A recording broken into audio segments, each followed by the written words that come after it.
ನಮಸ್ಕಾರ ಎಲ್ಲರಿಗೂ, welcome back to Gubbi's mom vlogs. ಸ್ವಲ್ಪ ವಾಯ್ಸ್ ಕೆಟ್ಟೋಗಿದೆ, ಕೋಲ್ಡ್ ಆಗಿಬಿಟ್ಟಿದೆ, ಪ್ಲೀಸ್ ಅಡ್ಜಸ್ಟ್ ಮಾಡ್ಕೊಳ್ಳಿ. ಮತ್ತು ನಾನು ಇವತ್ತು ಬೆಳಿಗ್ಗೆ ಎದ್ದಿದ್ದು ಕೂಡ ಲೇಟೇ, ನನಗೂ ಹುಷಾರಿರಲಿಲ್ಲ. ಅದರಲ್ಲೂ ಗುಬ್ಬಿ ಬೇರೆ ಹೆದರ್ಕೊಂಡಿದ್ದಾನೆ, ಅವನು ನೈಟೆಲ್ಲ ನಿದ್ದೆ ಮಾಡಿಸ್ಲಿಲ್ಲ. ಮತ್ತು ನೈಟು ದೋಸೆಗೆ ರುಬ್ಬಿಟ್ಟಿದ್ದೀನಿ. ದೋಸೆ ಮತ್ತು ಸಾಗು ಮಾಡೋಣ ಅಂತ ಹೇಳಿ ಮೊದಲು ಒಂದು ಮಿಕ್ಸಿ ಜಾರ್ಗೆ ಮಸಾಲೆ ರುಬ್ಕೊಳ್ಳೋಣ ಅಂತ ಹೇಳಿ ಚಕ್ಕೆ, ಲವಂಗ ಮತ್ತು ಒಂದು ಏಲಕ್ಕಿ, ಶುಂಠಿ, ಬೆಳ್ಳುಳ್ಳಿ ಮತ್ತು ಒಂದು 2ರಿಂದ 3 ಹಸಿಮೆಣಸಿನ್ಕಾಯಿ ಮತ್ತು ಕೊತ್ತಂಬರಿ, ಪುದೀನ, ಸಣ್ಣದಾಗಿ ಹಚ್ಚಿಟ್ಕೊಂಡಿರೋ ಕಾಯಿ ಮತ್ತು ಗಸಗಸೆ 1 ಸ್ಪೂನು, ಒಂದು 2ರಿಂದ 3 ಬಾದಾಮಿನ ಕೂಡ ಆ್ಯಡ್ ಮಾಡ್ಕೋತೀನಿ. ಮತ್ತು ಕಡಲೆಪಪ್ಪು ಒಂದು ಕೈ ಹಿಡಿಯಷ್ಟು ಹಾಕೋತಿದ್ದೀನಿ. ಇದ್ರ ಜೊತೆಗೆ ಕರಿಬೇವು ಒಂಚೂರು ಮತ್ತು ನೀರನ್ನ ಸೇರಿಸ್ಕೊಂಡು ನುಣ್ಣಗೆ ರುಬ್ಕೊಂಡಿದ್ದಾಯಿತು.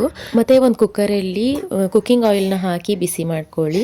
ಅದಾದಮೇಲೆ ಸ್ವಲ್ಪ ಜೀರಿಗೆ ಮತ್ತು ಸ್ವಲ್ಪ ಸಾಸಿವೆನ ಹಾಕ್ಕೊಂಡು ಚಟಪಟ ಅಂತ ಸಿಡಿಯೋವರೆಗೂ ವೆಯ್ಟ್ ಮಾಡಿ. ಮತ್ತು ಟೊಮೊಟೊ ಮತ್ತು ಈರುಳ್ಳಿ ಬೇಗ ಬೇಯಬೇಕು ಅಂದರೆ ಸಣ್ಣದಾಗಿ ಉದ್ದುದ್ದಾಗಿ ಕಟ್ ಮಾಡಿಕೊಂಡ್ರೆ ಬೇಗ ಬೆಂದೋಗುತ್ತೆ.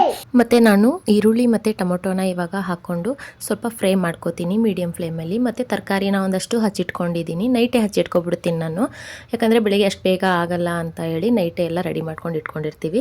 ಅದಕ್ಕೆ ತರಕಾರಿ ಜೊತೆಗೆ ಬಟಾಣಿ, ಸ್ವಲ್ಪ ಅರಿಶಿನ, ಉಪ್ಪು ಇಷ್ಟನ್ನು ಹಾಕ್ಕೊಂಡು ನಾನು ಸ್ವಲ್ಪ ಫ್ರೈ ಮಾಡ್ಕೋತೀನಿ, ಮಿಕ್ಸ್ ಮಾಡ್ಕೋತೀನಿ. ನಾನು ಕೊನೆಯಲ್ಲಿ ಆಲೂಗೆಡ್ಡೆ ಮತ್ತು ಹೂಕೋಸನ್ನ ಆ್ಯಡ್ ಮಾಡ್ಕೋತೀನಿ, ಯಾಕಂದರೆ ಆಲೂಗೆಡ್ಡೆ ಮತ್ತು ಹೂಕೋಸು ಬೇಗ ಬೆಂದೋಗ್ಬಿಡುತ್ತೆ. ಮತ್ತು ನಾನು ಹೂಕೋಸು ಬಿಸಿನೀರಲ್ಲಿ ಕೂಡ ಹಾಕಿರ್ತೀನಿ, ಅದಕ್ಕಾಗಿ ನಾನು ಕೊನೆಯಲ್ಲಿ ಹಾಕ್ಕೋತೀನಿ. ಮತ್ತು ಇವಾಗ ರುಬ್ಬಿಟ್ಕೊಂಡಿರೋ ಮಸಾಲೆನ ನಾನು ಹಾಕ್ಕೊಂಡು ಮಿಕ್ಸ್ ಮಾಡ್ಕೋತೀನಿ. ಇದಕ್ಕೆ ಸ್ವಲ್ಪ ಗರಂ ಮಸಾಲೆ ಮತ್ತು ಸ್ವಲ್ಪ ಧನಿಯಾ ಪುಡಿ ಮತ್ತು ಸ್ವಲ್ಪ ಚಿಲ್ಲಿ ಪೌಡರು ಇಷ್ಟನ್ನು ಹಾಕ್ಕೊಂಡು ಚೆನ್ನಾಗಿ ಮಿಕ್ಸ್ ಮಾಡ್ಕೊಳ್ಳಿ.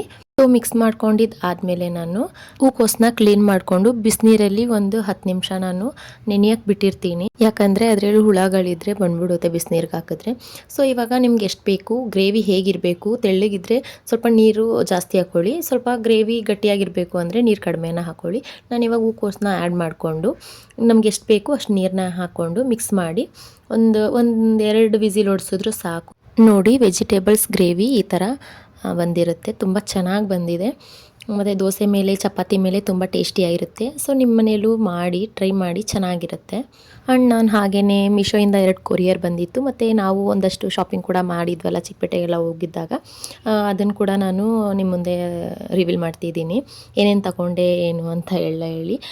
ಇದು ಫುಲ್ ವಿಡಿಯೋ ನನ್ನ ಯೂಟ್ಯೂಬ್ ಚಾನಲಲ್ಲಿದೆ, ಪ್ಲೀಸ್ ಆದಷ್ಟು ಮಿಸ್ ಮಾಡಿದೆ ನೋಡಿ. ಪಾಪು ಹೆದರ್ಕೊಂಡಿದ್ದಾನೆ ಅಂತ ಹೇಳಿದ್ನಲ್ಲ, ಅದಕ್ಕೆ ಅವ್ರ ಅಪ್ಪ ಡ್ಯೂಟಿಯಿಂದ ಬಂದಮೇಲೆ ಟೆಂಪಲ್ ಕರ್ಕೊಂಡೋದ್ರು, ಆಂಜನೇಯ ಟೆಂಪಲ್ಗೆ ಹೋಗ್ಬಿಟ್ಟು ಹಾಗೆ ಒಂದು ಮಂತ್ರ ಹಾಕ್ಸ್ಕೊಂಡು ಬಂದ್ವಿ.